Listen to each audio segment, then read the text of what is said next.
Hi, ഞാൻ Vijayalakshmi. Welcome to your YouTube channel R4V garden. ഇതെൻ്റെ terrace garden ആണ്. അപ്പോൾ ഒരു വീട്ടിലേക്ക് ആവശ്യമായിട്ടുള്ള പച്ചക്കറികളൊക്കെ തന്നെ ടെറസ് ഗാർഡനിൽ കൃഷി ചെയ്യുന്നുണ്ട്. അപ്പോൾ കൃഷി സ്നേഹിക്കുന്നതിൻ്റെ എല്ലാ കർഷക സുഹൃത്തുക്കളും ഈ വീഡിയോ സ്കിപ്പ് ചെയ്യാണ്ട് മുഴുവനും കാണാനായി ശ്രമിക്കണം. എൻ്റെ വീഡിയോ ഇഷ്ടമാണെങ്കിൽ നിങ്ങൾ തീർച്ചയായും ലൈക്ക് ചെയ്യുകയും ഷെയർ ചെയ്യുകയും സബ്സ്ക്രൈബ് ചെയ്യുകയും ചെയ്യണം. അപ്പോൾ നേരെ വീഡിയോയിലോട്ട് പോകാം. ഇതെന്ന് പറയുന്നത് പ്ലാസ്റ്റിക് ബോട്ടിൽ കൃഷി ചെയ്തിട്ടുള്ള പുതിന ചെടിയാണ്. അപ്പോൾ എല്ലാം തന്നെ നല്ല രീതിയിൽ വളർന്നു വന്നിട്ടുണ്ട്. അടിവളമായിട്ട് കോഴിവളമൊക്കെ ചേർത്താണ് അന്ന് നട്ടിട്ടുണ്ടായിരുന്നത്. അപ്പോൾ ഈ ബോട്ടിലിന് പുതിന കൃഷി ചെയ്യുന്നതിൻ്റെയൊക്കെ വീഡിയോ ഞാൻ ഇട്ടിട്ടുണ്ട്. അപ്പോൾ എല്ലാം തന്നെ നല്ല രീതിയിൽ വളർന്നു വന്നിട്ടുണ്ട്. അപ്പോൾ ഇതിൽ നിന്ന് കുറച്ചേറെ പുതിന ഇലകളൊക്കെ തന്നെ വിളവെടുക്കുന്നുണ്ട്. പുതിന കൃഷി എന്ന് പറയുന്നത് വളരെ ഈസി ആയിട്ട് നമുക്ക് വീട്ടിൽ ചെയ്തെടുക്കാൻ സാധിക്കുന്ന ഒന്നാണ്. ചെറിയ കണ്ടെയ്നറിൽ പോലും നമുക്ക് നല്ല രീതിയിൽ തന്നെ കൃഷി ചെയ്തെടുക്കാൻ പറ്റുന്ന ഒന്നാണ് ഈ പുതിന എന്ന് പറയുന്നത്. അപ്പോൾ വിഷരഹിതമായിട്ടുള്ള പുതിന ഇലകൾ വേണമെന്നുണ്ടെങ്കിൽ നമ്മൾ കടയിൽ നിന്ന് വാങ്ങുന്ന പുതിനകളെ തന്നെ നട്ടെടുത്താൽ മതി. അപ്പോൾ 2 ഇലയ്ക്ക് നിർത്തിയിട്ട് നമ്മൾ അതിൻ്റെ തണ്ട് നടുകയാണെന്നുണ്ടെങ്കിൽ വേഗത്തിൽ തന്നെ എല്ലാം മുളച്ച് വരുന്നതാണ്. 1-2 ദിവസം നമ്മൾ അതിനെ തണലത്ത് വെച്ചേക്കണം, എങ്കിൽ മാത്രമേ അത് നല്ല രീതിയിൽ വരത്തുള്ളൂ. വേരൊക്കെ ഒന്ന് വന്നു കഴിഞ്ഞതിന് ശേഷം വെയിലത്ത് വെക്കുന്നതായിരിക്കും കൂടുതൽ നല്ലത്. അപ്പോൾ ഒന്നും തന്നെ കരിഞ്ഞു പോകാണ്ട് നമുക്ക് എല്ലാം തന്നെ ചെടികളായി മാറി കിട്ടുന്നതാണ്. കൂടാതെ ഇതിൻ്റെ തണ്ടുകളൊക്കെ തന്നെ വെള്ളത്തിലിട്ട് വെച്ചാൽ വേരൊക്കെ വരുന്നതാണ്. അപ്പോൾ കൂടുതലും നല്ല രീതിയിൽ എല്ലാം തന്നെ വേര് പിടിക്കാനായിട്ട് നമുക്ക് മണ്ണിൽ ഇതിനെ ഒന്ന് താഴ്ത്തി വെച്ച് കൊടുത്താൽ മാത്രം മതി. അപ്പോൾ നമ്മുടെ അടുക്കളയുടെ ഇറങ്ങുന്ന സ്ഥലത്തേക്ക് കുറച്ച് സ്ഥലം ഉണ്ടെന്നുണ്ടെങ്കിൽ ഒന്ന് ഹാങ് ചെയ്തിട്ട് കൊടുത്താൽ നമുക്ക് വീട്ടിലത്തേക്ക് ആവശ്യമായിട്ടുള്ള പുതിനയൊക്കെ അതിൽ നിന്ന് കിട്ടുന്നതാണ്. അപ്പോൾ നമുക്ക് നമ്മുടെ ആവശ്യാനുസരണം അതിൽ നിന്ന് നുള്ളിയെടുത്താൽ മതി. അപ്പോൾ ഇതിനെ കട്ട് ചെയ്തെടുക്കും തോറും അതിൽ നിന്ന് നിറച്ച് തന്നെ ശിഖരങ്ങളൊക്കെ പൊട്ടി നമുക്ക് പിന്നെയും ഇതിൽ നിന്ന് വിളവ് കിട്ടുന്നതാണ്. പുതിനയുടെ ഇലകളൊക്കെ വിളവെടുക്കുമ്പോൾ അതിൽ നിന്ന് നല്ല മുറ്റിയ കമ്പൊക്കെ ഉണ്ടെങ്കിൽ നമുക്കത് പിന്നെയും നട്ടെടുക്കാവുന്നതാണ്. അപ്പോൾ ജസ്റ്റ് ഒന്ന് നുള്ളി നട്ടാൽ പോലും ഇതെല്ലാം തന്നെ നന്നായിട്ട് വളർന്നു വരുന്നതാണ്. ആദ്യം കുറച്ചൊന്ന് പിടിച്ചു വരാൻ പാടാണെന്നുണ്ടെങ്കിൽ നമ്മൾ പിന്നെയും ശ്രമിച്ചുകൊണ്ടിരുന്നാൽ എല്ലാം തന്നെ നല്ല രീതിയിൽ വരുന്നതാണ്. ഇപ്പോൾ ഒരു പുതിന ചെടിയൊക്കെ വീട്ടിലുണ്ടെങ്കിൽ നമ്മൾ തോട്ടത്തിലൂടെ നടക്കുമ്പോൾ ഒന്ന് തട്ടുകയാണെന്നുണ്ടെങ്കിൽ നല്ല മണമാണ് അതിൽ നിന്ന് വരുന്നത്. അപ്പോൾ ഈ കാണുന്നതെന്ന് പറയുന്നത് രമ്പ ഇലയാണ്. ബിരിയാണി കൈത എന്നും പറയും. അപ്പോൾ കാണാനും കൈത ചെടിയെ പോലെയാണ് ഇരിക്കുന്നത്. അപ്പോൾ ഈ ചെടിയുടെ ഇലയ്ക്ക് അധികം മണമൊന്നുമില്ല. നമ്മൾ കറികളിൽ ഉപയോഗിക്കുമ്പോഴാണ് ഇതിൻ്റെ മണവും രുചിയും ഒക്കെ വരുന്നത്. അപ്പോൾ ബിരിയാണി ഉണ്ടാക്കാനും അതുപോലെ തന്നെ ഉള്ളിക്കറി, മുട്ടക്കറി അതുപോലുള്ള കറികൾ ഉണ്ടാക്കാനും ചിക്കൻ കറി ഇതൊക്കെ ഉണ്ടാക്കാനായിട്ട് നമുക്കിത് യൂസ് ചെയ്യാവുന്നതാണ്. നല്ലൊരു മണവും രുചിയൊക്കെയാണ് വരുന്നത്. അപ്പോൾ നമ്മൾ ഹോട്ടലിൽ നിന്ന് വാങ്ങുന്ന കറിയുടെ അതേ ടേസ്റ്റ് തന്നെ ഈ ഇലകളൊക്കെ ഇട്ട് കഴിയുമ്പോൾ നമുക്ക് കിട്ടുന്നതാണ്. അപ്പോൾ അതും വിളവെടുത്തിട്ടുണ്ട്. വളരെ ഈസി ആയിട്ട് വളർത്തിയെടുക്കാൻ പറ്റുന്ന ഒന്നാണ് ഈ ബിരിയാണി കൈത എന്ന് പറയുന്നത്. എവിടെ നട്ടാൽ ഇതെല്ലാം തന്നെ മുളച്ച് വരുന്നതാണ്. ഇത് ലെമൺ ഗ്രാസ് ആണ്. നല്ല മണമുള്ള ഇലയാണ്. അപ്പോൾ ഇത് നമുക്ക് കറികളിലൊക്കെ തന്നെ യൂസ് ചെയ്യാൻ പറ്റുന്നതാണ്. മുട്ടക്കറി, ഉള്ളിക്കറി, ചിക്കൻ കറിയിലൊക്കെ തന്നെ ഇടാൻ സാധിക്കുന്നതാണ്. ഇതിൻ്റെ ഇലകളൊക്കെ തന്നെ നമ്മളൊന്ന് കെട്ടിയിട്ട് വേണം കറികളിൽ ഇടാനായിട്ട്. അപ്പോൾ നല്ല മണമായിരിക്കും വരുന്നത്. ഉപയോഗിച്ച് കഴിഞ്ഞതിന് ശേഷം കറിയൊക്കെ വെന്ത് വരുമ്പോൾ നമുക്കിതിനെല്ലാം എടുത്ത് മാറ്റാവുന്നതാണ്. അപ്പോൾ അതിൻ്റെ മണരുചിയൊക്കെ തന്നെ കിട്ടുന്നതാണ്. ഇതാണ് സർവ്വസുഗന്ധി. അപ്പോൾ ഇതൊരു വലിയൊരു മരത്തിൻ്റെ ചെടിയാണ്. ഞാനൊരു ചെറിയ കണ്ടെയ്നറിലാണ് നട്ടേക്കുന്നത്. അപ്പോൾ അത് ചെറിയൊരു മരമായിട്ടാണ് ഇരിക്കുന്നത്. അപ്പോൾ ഇതിൻ്റെ ഇലകൾക്കെന്ന് പറയുന്നത് നല്ല മണമാണ്. ഇതിൻ്റെ ഇലകളൊക്കെ തന്നെ നമുക്ക് ബിരിയാണി ഉണ്ടാക്കുമ്പോൾ ഇടാം. അതുപോലെ തന്നെ മുട്ടക്കറി, ഉള്ളിക്കറി, ചിക്കൻ കറി, മട്ടൻ കറി ഇവയിലൊക്കെ തന്നെ ചേർക്കാവുന്നതാണ്. ഇനി കറി മസാല കൂട്ടി ഇല്ലാന്നുണ്ടെങ്കിൽ ഇതിലൊന്നും ഒരു 3-4 ഒക്കെ ചേർത്താൽ നല്ല മണമാണ് കിട്ടുന്നത്. അപ്പോൾ നമുക്ക് വീട്ടിലത്തേക്ക് ആവശ്യമായിട്ടുള്ള സർവ്വസുഗന്ധിയൊക്കെ വേണമെന്നുണ്ടെങ്കിൽ ഒരു ചെറിയ കണ്ടെയ്നറിൽ നട്ടെടുത്താൽ മാത്രം മതി. ഇതെൻ്റെ ടെറസ് ഗാർഡനിലെ കുരുമുളകിൻ്റെ ചെടികളാണ്. അപ്പോൾ ഈ കുരുമുളകളൊക്കെ തന്നെയും ഞാൻ ഗ്രോ ബാഗിലും ചെറിയ പ്ലാസ്റ്റിക് കണ്ടെയ്നറിലാണ് വളർത്തിയിരിക്കുന്നത്. എന്നും തന്നെ നമുക്കിതിൽ നിന്നും കുരുമുളകളൊക്കെ തന്നെ പറിച്ചെടുക്കാൻ സാധിക്കുന്നതാണ്. ഈ കുരുമുളക് ചെടിയിൽ തിരികളൊക്കെ തന്നെ ഉണ്ടാകും. പക്ഷേ ഉണ്ടാകുന്ന തിരികളിലൊക്കെ തന്നെ കുരുമുളക് വരാണ്ടിരുന്നാൽ നമ്മൾ ചെയ്യേണ്ട കാര്യം എന്ന് പറയുന്നത് ഈ കുരുമുളകിൽ പോളിനേഷൻ നടന്നാൽ മാത്രമേ എല്ലാ പൂക്കളും തന്നെ മണികളായി കിട്ടത്തുള്ളൂ. അതിനുവേണ്ടി നമ്മൾ ചെയ്യേണ്ടതെന്ന് പറയുന്നത് വെള്ളം ഒഴിക്കുമ്പോൾ ഈ പൂക്കളിൽ വീഴത്തക്ക രീതിയിൽ വേണം വെള്ളം ഒഴിച്ചു കൊടുക്കാനായിട്ട്. അപ്പോൾ മാത്രമേ ഇതിൽ പരാഗണം നടക്കത്തുള്ളൂ. എങ്കിൽ മാത്രമേ വിരിയുന്ന ആ തിരികളിലൊക്കെ തന്നെയും നമുക്ക് മണികളുണ്ടായി കിട്ടത്തുള്ളൂ. കുരുമുളക് നമുക്ക് ഉണക്കിപ്പൊടിച്ച് മാത്രമല്ല ഇതിനെ പച്ചയ്ക്ക് ഉപയോഗിക്കാവുന്നതാണ്. നമ്മൾ രസമൊക്കെ വെക്കുമ്പോൾ ഇത് ചതച്ചിടുകയാണെന്നുണ്ടെങ്കിൽ നല്ല ടേസ്റ്റാണ്. അല്ലാതെ തന്നെ നമുക്ക് ചിക്കൻ കറിയിലും മട്ടൻ കറിയിലും ഒക്കെ തന്നെ ഇത് ചേർക്കാവുന്നതാണ്. ഇനി വിളവെടുക്കാൻ പോകുന്നതെന്ന് പറയുന്നത് കറിവേപ്പിലയാണ്. അപ്പോൾ കറിവേപ്പില ഇതൊരു പ്ലാസ്റ്റിക് കണ്ടെയ്നറിൽ നട്ടിട്ടുള്ളതാണ്. ഒത്തിരി കറിവേപ്പില ചെടികളൊക്കെ തന്നെ ഞാൻ നട്ടിട്ടുണ്ട്. അപ്പോൾ ആവശ്യത്തിനുള്ള കറിവേപ്പില അതും കൂടി വിളവെടുത്തിട്ടുണ്ട്. ഇനിയെന്ന് പറയുന്നത് കുറച്ച് പച്ചമുളകാണ് വേണ്ടത്. അപ്പോൾ ഒത്തിരി പച്ചമുളകിൻ്റെ തൈകളൊക്കെ തന്നെ നട്ടിട്ടുണ്ട്. അപ്പോൾ ആവശ്യത്തിനുള്ള പച്ചമുളക് അപ്പോൾ നമുക്ക് പറിച്ചെടുത്താൽ മതി. ഇനി പഴുത്ത് വരുന്നതൊക്കെ തന്നെ ഉണ്ടെന്നുണ്ടെങ്കിൽ നമുക്കതിനെ ഉണക്കി പൊടിച്ച് സൂക്ഷിക്കാവുന്നതുമാണ്. നന്നായിട്ട് പഴുത്തതിന് ശേഷം മാത്രം പറിച്ചെടുത്തിട്ട് നല്ല വെയിലത്തിട്ട് വേണം നമ്മൾ ഉണക്കി എടുക്കാനായിട്ട്. എന്നിട്ട് നമുക്കതിനെ പൊടിച്ച് സൂക്ഷിക്കാവുന്നതാണ്. നല്ല എരിവാണ് എന്തായാലും ഈ പച്ചമുളകൊക്കെ തന്നെയും. ഒത്തിരി തവണ വിളവെടുത്തിട്ടുള്ള ഒരു ചെടിയാണിത്. കഴിഞ്ഞ പ്രാവശ്യം നിറച്ച് തന്നെ പഴുത്ത മുളകുകളൊക്കെ തന്നെ ഉണ്ടായിരുന്നു. അപ്പോൾ ഇപ്പോൾ ആവശ്യത്തിനുള്ള മുളകുകളൊക്കെ തന്നെ വിളവെടുത്തിട്ടുണ്ട്. അപ്പോൾ കുരുമുളക്, പുതിന ഇല, മുളക്, ലെമൺ ഗ്രാസ്, രമ്പയില, പിന്നെ കറിവേപ്പില, സർവ്വസുഗന്ധി ഇവയെല്ലാം തന്നെ വിളവെടുത്തിട്ടുണ്ട്. ഇനി വേണ്ടതെന്ന് പറയുന്നത് കുറച്ച് ഇഞ്ചിയാണ്.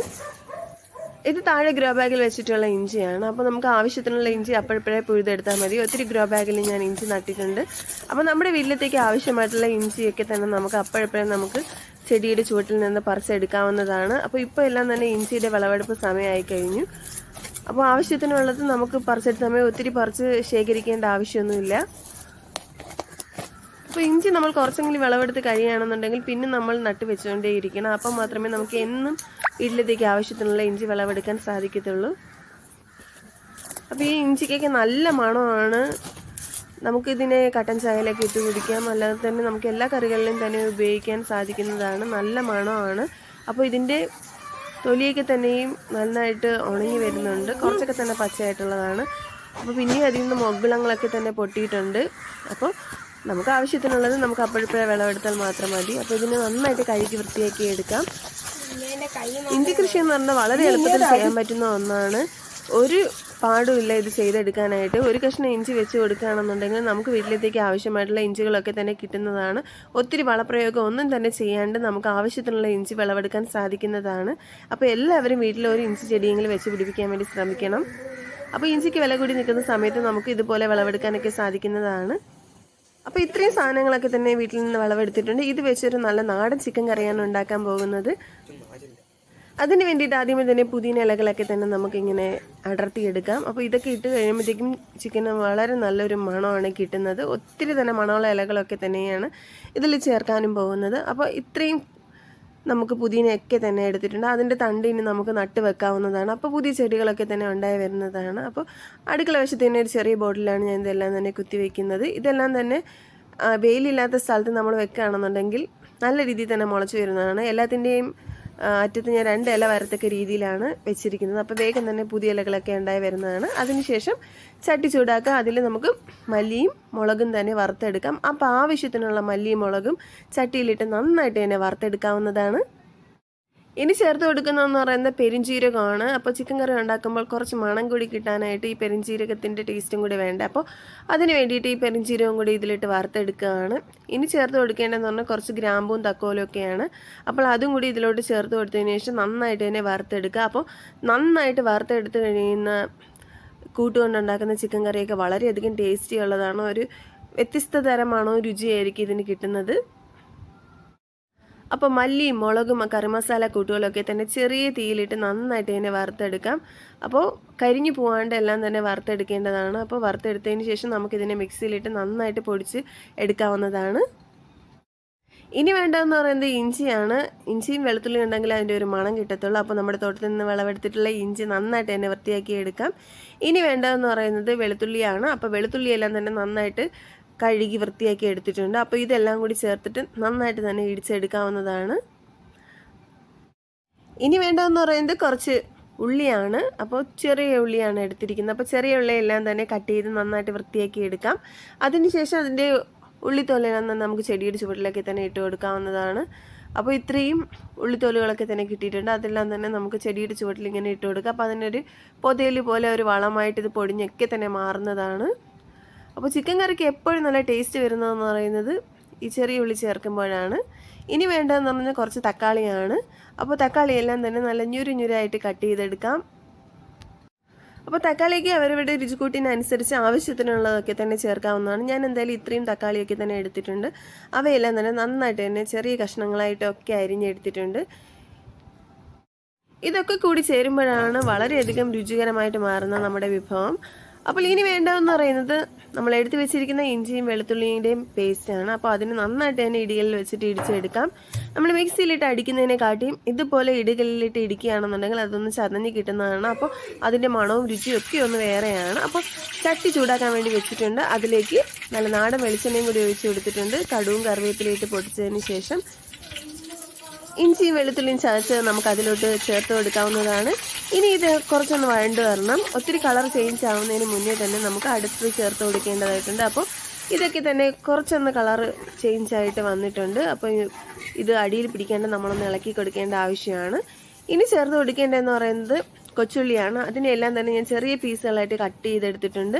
അപ്പോൾ ഈ കട്ട് ചെയ്തെടുത്തിട്ടുള്ള ഉള്ളി നമുക്ക് ഈ ഇഞ്ചി വെളുത്തുള്ളി പേസ്റ്റിലോട്ട് ചേർത്ത് കൊടുക്കാവുന്നതാണ്. അതിനുശേഷം ഇതിനെ നന്നായിട്ട് വഴറ്റിയെടുക്കാവുന്നതാണ്.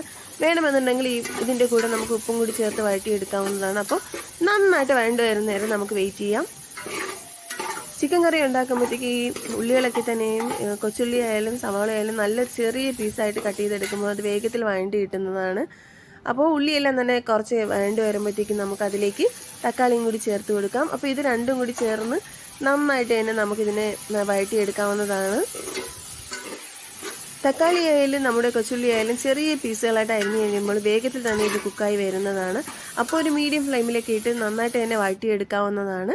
ഇനി ചേർത്ത് കൊടുക്കേണ്ടതെന്ന് പറയുന്നത് വിളവെടുത്ത് വെച്ചിരിക്കുന്ന കുറ്റിക്കുരുമുളകാണ്. അതിന് നമ്മളൊന്ന് ചതച്ചിട്ടാണ് ഇട്ട് കൊടുക്കുന്നത്. അപ്പോൾ ഈ ഉള്ളിയും തക്കാളിയുടെയും മിശ്രിതത്തിലേക്ക് നമുക്ക് ഈ കുരുമുളക് ഇടിച്ചതും കൂടി ചേർത്ത് കൊടുക്കാം. ഇനി ബാക്കി എരിവൊക്കെ ചേർക്കുമ്പോഴത്തേക്കും നമ്മൾ ഇതിൻ്റെ എരിവ് നോക്കി ചേർത്ത് കൊടുത്താൽ മതി. കൂടെ ഞാൻ പച്ച മുളകും കൂടി ചേർക്കുന്നുണ്ട്. ഇതും കൂടിയൊക്കെ ചേർക്കുമ്പോഴാണ് അതിനൊരു നല്ല മണം വരുന്നത്. അപ്പോൾ ഈ കൂട്ടുകളൊക്കെ തന്നെ നമുക്ക് നന്നായിട്ട് വഴറ്റിയെടുക്കാവുന്നതാണ്. ചുവട് കട്ടിയിറങ്ങുന്ന പാത്രമാകുമ്പോൾ വേഗത്തിൽ തന്നെ ഇതെല്ലാം തന്നെ അടി പിടിക്കുന്നത്. അതുകൊണ്ട് ഒന്ന് ഇളക്കി കൊടുക്കേണ്ട ആവശ്യമുണ്ട്. അപ്പോൾ ഞാൻ ആദ്യമേ തന്നെ വറുത്ത് വെച്ചിരിക്കുന്ന ആ കൂട്ടുകൾ ഗരം മസാല കൂട്ടും മല്ലിയും മുളകും ഒക്കെ തന്നെ പൊടിച്ചെടുത്തിട്ടുണ്ട്. അപ്പോൾ അതും കൂടി ഈ സ്റ്റേജിൽ ഇതിലിട്ട് കൊടുക്കാവുന്നതാണ്. അതിൻ്റെ കൂടെ ഞാൻ ചേർത്ത് കൊടുക്കുന്നത് നമ്മൾ എടുത്ത് വെച്ചിരിക്കുന്ന ഇലകളൊക്കെ തന്നെയാണ്. രമ്പയില, ലെമൺ ഗ്രാസ്, സർവ്വസുഗന്ധി, പുതിന, കുറച്ച് പുതിന ഇല ഈ സ്റ്റേജിൽ ചേർക്കുന്നുണ്ട്. അപ്പോൾ ഇതെല്ലാം തന്നെ ഒന്ന് നന്നായിട്ട് വഴറ്റി കൊടുക്കാവുന്നത്. നല്ലൊരു മണമാണ് ഇതെല്ലാം കൂടി ചേർക്കുമ്പോഴത്തേക്ക് കിട്ടുന്നത് ഈ ഇലകൾക്കൊക്കെ തന്നെയും. അപ്പോൾ നമ്മൾ വീട്ടിലുണ്ടാക്കുമ്പോൾ കുറച്ച് വ്യത്യസ്തമായിട്ട് ഈ ഇലകളൊക്കെ തന്നെ ചേർത്തുണ്ടാക്കുമ്പോൾ അതിൻ്റെ മണവും രുചിയൊക്കെ തന്നെ വ്യത്യസ്തമാണ്. അപ്പോൾ എല്ലാവരും ഒന്ന് ട്രൈ ചെയ്യാൻ വേണ്ടി ശ്രമിക്കണം. ഈ ഇലകളൊക്കെ ചേർത്ത് ഇളക്കി കൊടുത്തിരിക്കുന്ന നമ്മുടെ ഈ മിശ്രിതത്തിലേക്ക് ഇനി ചേർക്കേണ്ടതെന്ന് പറയുന്നത് നമ്മുടെ മസാലക്കൂട്ടാണ്. അപ്പോൾ മുളകും മല്ലിയും കറിമസാലക്കൂട്ടുകളൊക്കെ തന്നെ ചേർത്ത് പൊടിച്ചിട്ടുള്ള എന്നാണിത്. അപ്പോൾ തീ വളരെ കുറച്ച് വെച്ചതിന് ശേഷം മാത്രമേ ഇത് ഈ ഉള്ളിയായിട്ട് നന്നായിട്ട് യോജിപ്പിക്കണം, ഇല്ലെങ്കിൽ കരിഞ്ഞു പോകുന്നതാണ്. ഓൾറെഡി നമ്മൾ ഇത് ആദ്യമേ തന്നെ നന്നായിട്ട് വറുത്തെടുത്തിട്ടുള്ളതാണ്. അപ്പോൾ ഇതെല്ലാം തന്നെ വെന്ത് വരുമ്പോൾ ചിക്കൻ നല്ലൊരു കറുത്ത നിറത്തിലോട്ടായി മാറുന്നതാണ് വെന്ത് വരുമ്പോഴത്തേക്കും. അപ്പോൾ ഇനി ഇതിലോട്ട് ചേർക്കേണ്ടതെന്ന് പറയുന്നത് കുറച്ച് മഞ്ഞൾപ്പൊടി ചേർത്ത് കൊടുക്കുന്നുണ്ട്. ഇനി കുറച്ച് വെള്ളം കൂടി ചേർത്ത് കൊടുക്കുന്നുണ്ട്. അപ്പോൾ വെള്ളത്തിൽ കിടന്ന ഈ ഉള്ളിയും തക്കാളിയും ഈ ഇലകളൊക്കെ തന്നെ നന്നായിട്ട് വെന്ത് വരണം. അപ്പോൾ മാത്രമേ അതിൻ്റെ ആ മണം എല്ലാം തന്നെ പുറത്ത് വരത്തുള്ളൂ. അപ്പോൾ ഈ ഇലകളൊക്കെ തന്നെ ചേർത്ത് ഇത് നന്നായിട്ട് വെന്ത് വന്നതിന് ശേഷം നമുക്ക് ചിക്കനൊക്കെ ചേർത്ത് കൊടുക്കാവുന്നതാണ്. കുക്കിംഗ് എല്ലാം കഴിഞ്ഞതിന് ശേഷം നമുക്ക് ഇലകളൊക്കെ തന്നെ എടുത്ത് മാറ്റാവുന്നതാണ്. അപ്പോൾ ഈ കറിക്കൂട്ടിലേക്ക് ആവശ്യമായിട്ടുള്ള ഉപ്പും കൂടി ചേർത്ത് കൊടുക്കാവുന്നതാണ്. ഉപ്പൊക്കെ തന്നെ നമ്മുടെ ക്വാണ്ടിറ്റിക്ക് അനുസരിച്ച് വേണം ചേർത്ത് കൊടുക്കാനായിട്ട്. കുറച്ചിട്ടിട്ട് പോരാന്നുണ്ടെങ്കിൽ നമുക്ക് ടേസ്റ്റ് നോക്കിയിട്ട് പിന്നെ ഇട്ട് കൊടുക്കാവുന്നതാണ്. അപ്പോൾ നമ്മുടെ കൂട്ടെല്ലാം തന്നെ നന്നായിട്ട് വെന്ത് വന്നിട്ടുണ്ട്. അപ്പോൾ അതിൻ്റെ കളറൊക്കെ തന്നെ ചേഞ്ച് ചെയ്ത് വന്നിട്ടുണ്ട്. നല്ല ചുവന്ന കളറിലോട്ടായി മാറിയിട്ടുണ്ട്. അപ്പോൾ ഈ വെന്തിരിക്കുന്ന കറിയിലേക്ക് നമുക്ക് നല്ല നാടൻ ചിക്കനും കൂടി ചേർത്ത് കൊടുക്കാം. എടുത്തിരിക്കുന്ന നാടൻ ചിക്കനാണ്, തൊലിയുള്ള ചിക്കനാണ്. അപ്പോൾ തൊലിയോട് കൂടിയാണ് വെട്ടി വാങ്ങിയിട്ടുള്ളത്. അപ്പോൾ അതും കൂടി ഈ കറിയിലേക്ക് ചേർത്ത് കൊടുക്കാവുന്നതാണ്. ഇനി ചിക്കൻ എല്ലാം തന്നെ ഈ കറിയിലാണ് കിടന്ന് വേകേണ്ടത്. അപ്പോൾ ഒത്തിരി നേരം വേഗമുള്ളതാണ്. അപ്പോൾ നാടൻ ചിക്കൻ ആയതുകൊണ്ട് തന്നെ കുറച്ചേറെ നേരം വേകേണ്ടതായിട്ടുണ്ട്. അപ്പോൾ ഒരു മീഡിയം ഫ്ലെയിമിൽ വെച്ച് നന്നായിട്ട് തന്നെ വേവിച്ചെടുക്കാം. അപ്പോൾ കഷ്ണങ്ങളെല്ലാം തന്നെ ഇട്ടിട്ടുണ്ട്. എന്നിട്ട് ഈ കറിയായിട്ട് നന്നായിട്ടൊന്ന് മിക്സ് ചെയ്ത് കൊടുക്കാവുന്നതാണ്. ഇനി ഇലകളുടെ മണവും രുചിയും ഒക്കെ തന്നെ ഈ ചിക്കൻ പീസിലോട്ടും കൂടി ഇറങ്ങേണ്ടതായിട്ടുണ്ട്. അപ്പം നമുക്ക് ചെറിയ തീയിലിട്ട് ഇതിനെ നന്നായിട്ട് വേവിച്ചെടുക്കാവുന്നതാണ്.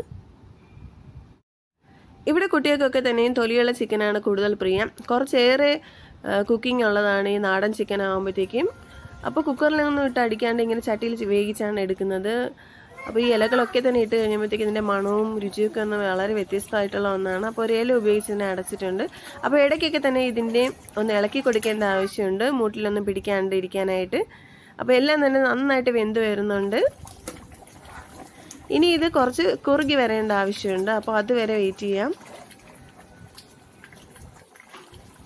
ഇനി ഇതിൽ വേണമെന്നുണ്ടെങ്കിൽ ഉപ്പ് നോക്കിയിട്ട് കുറച്ചും കൂടി ഉപ്പൊക്കെ ചേർത്ത് കൊടുക്കാവുന്നതാണ്. അപ്പോൾ അതിൻ്റെ ചിക്കൻ പീസിലെല്ലാം തന്നെ ഉപ്പൊക്കെ നല്ലതായിട്ട് പിടിച്ച് വരുന്നതാണ്. ഇനി ഈ എണ്ണയിൽ കിടന്ന് വേണം ഇത് വേകാനായിട്ട്. ഇതിൻ്റെ എണ്ണയൊക്കെ തന്നെ തെളിഞ്ഞ് വന്നിട്ടുണ്ട്. അപ്പോൾ ഇതിൽ കിടന്ന് നന്നായിട്ട് വെന്ത് വരണം. കുറച്ചുകൂടിയൊക്കെ കറി നന്നായിട്ട് കുറുകി വന്നാലേ അതിൻ്റെ ഒരു ടേസ്റ്റ് വരത്തുള്ളൂ. അപ്പോൾ എല്ലാം തന്നെ കാണാനും വളരെയധികം ബ്യൂട്ടിഫുൾ ആയിട്ടുണ്ട്. ഇതിൻ്റെ മണമൊക്കെ തന്നെ നല്ല മണമാണ് ഈ ഇലകളൊക്കെ തന്നെ ഇട്ട് കഴിയുമ്പോൾ നമുക്ക് കിട്ടുന്നത്. അപ്പോൾ നമ്മുടെ തോട്ടത്തിൽ കുറച്ച് ഇതുപോലുള്ള ചെടികളൊക്കെ തന്നെ വെച്ച് പിടിപ്പിച്ച് കഴിഞ്ഞാൽ നല്ല സ്വാദിഷ്ടമായിട്ടുള്ള കറിക്കൂട്ടുകളൊക്കെ തന്നെ നമുക്ക് ഉണ്ടാക്കിയെടുക്കാൻ സാധിക്കുന്നതാണ്. അപ്പോൾ ഈ നല്ല നാടൻ ചിക്കൻ കറിയൊക്കെ തന്നെ നന്നായിട്ട് വെന്ത് വന്നിട്ടുണ്ട്. ഇനി ചേർത്ത് കൊടുക്കേണ്ടതെന്ന് പറഞ്ഞാൽ നമ്മൾ എടുത്ത് വെച്ചിരിക്കുന്ന പുതിന ഇലകളൊക്കെ തന്നെയാണ്. അപ്പോൾ പുതിന ഇലയും ഇതിലേക്ക് ചേർത്ത് കൊടുക്കുന്നുണ്ട്. നല്ലൊരു മണമാണ്. അപ്പോൾ ഇതൊക്കെ തന്നെ കഴിക്കാൻ പറ്റുന്ന ഇലകളാണ്. ഇനി ഇതിലിട്ട് കുറച്ചൊന്ന് മിക്സ് ചെയ്യുമ്പോഴത്തേക്കും ഇതിൻ്റെ ഇലകളൊക്കെ തന്നെ മണമൊക്കെ ഈ ചിക്കൻ കറിയിലോട്ട് ചേരുന്നതാണ്. വളരെ രുചിയായിട്ടുള്ള നാടൻ ചിക്കൻ കറി റെഡി ആയിട്ടുണ്ട്. അപ്പോൾ ഇനി ഇതിനൊരു ചെറിയൊരു പാത്രത്തിലോട്ട് ഞാൻ മാറ്റിയിട്ടുണ്ട്. ഇനി ഇത് വിളമ്പി കഴിക്കാവുന്നതാണ്. അപ്പോൾ ഞാൻ ഇത് കുട്ടിയേക്കാണ് കൊടുക്കുന്നത്. അപ്പോൾ ഇനി നല്ല നാടൻ ചോറിൻ്റെ കൂടെ ഇത് കൂട്ടി കഴിക്കാവുന്നതാണ്. അപ്പോൾ നെല്ല് കുത്തിയെടുത്ത അരിയാണിത്. അതിൻ്റെ കൂടെ അവിയലും കുറച്ച് വെജിറ്റബിൾസും കൂടെ കട്ട് ചെയ്ത് വെച്ചിട്ടുണ്ട്. അപ്പോൾ ഈ ചിക്കൻ കറിയും കൂടെ ചേർത്ത് കൊടുക്കുന്നുണ്ട്. അപ്പോൾ വളരെ ടേസ്റ്റി ആയിട്ടുള്ള ഒന്നാണ്. അപ്പോൾ എല്ലാവരും വീട്ടിലൊന്ന് ട്രൈ ചെയ്ത് നോക്കേണ്ടതാണ്. എല്ലാവർക്കും അറിയായിരിക്കും. എന്നാൽ ഈ ചെടികളൊക്കെ തന്നെ വെച്ച് പിടിപ്പിക്കുകയാണെന്നുണ്ടെങ്കിൽ ഇതിൻ്റെ ടേസ്റ്റ് ഒന്ന് വളരെ വ്യത്യസ്തമായിട്ടുള്ളതാണ്. അപ്പോൾ ഇതും കൂടി ഒന്ന് ട്രൈ ചെയ്ത് നോക്കണം. കൃഷി സ്നേഹിക്കുന്നതിൻ്റെ എല്ലാ കൂട്ടുകാരും വീട്ടിൽ ഒരു ചെടിയെങ്കിലും വെച്ച് പിടിപ്പിക്കാൻ വേണ്ടി ശ്രമിക്കുക. എൻ്റെ വീഡിയോ ഇഷ്ടമായാൽ തീർച്ചയായും ലൈക്ക് ചെയ്യുക, ഷെയർ ചെയ്യുക, സബ്സ്ക്രൈബ് ചെയ്യുക. അപ്പോൾ പുതിയൊരു വീഡിയോയുമായി വീണ്ടും കാണാം. താങ്ക്